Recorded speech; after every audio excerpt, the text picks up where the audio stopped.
Here is how to attach a tension line to a diamond kite. So first important thing is we need to have something that we can attach the line to. So what I'm using these little eyelets at the end of the pocket on each side. So it's on one side and on the other.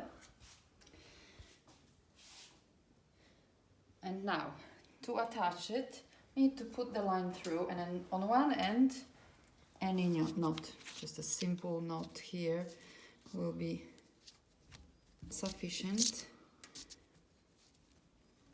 Yes, so the first side is attached already, and now we go to the other side. So we pull the line through the other eyelet, and now there is many different sliding knots, but this is the one that I'm using. So we're holding these two lines like that, and now put the line below the longer part, the longer end, and then go 1, go 2, and then we go back to this end of the line, and we go below it 1, 2,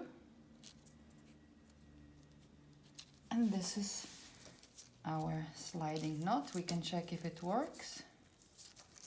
Okay, it does. So to check if it works, we need to hold the knot and try to pull one of the lines. So if I pull the line that doesn't slide, it means this will be the other one.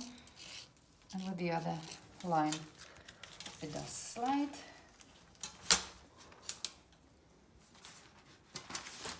Okay. I don't have the bridle line attached here yet, so that's why it's not, it's sliding through the sail.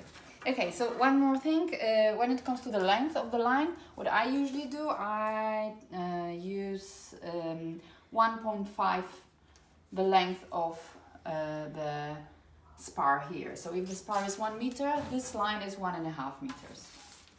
Okay, thank you, enjoy.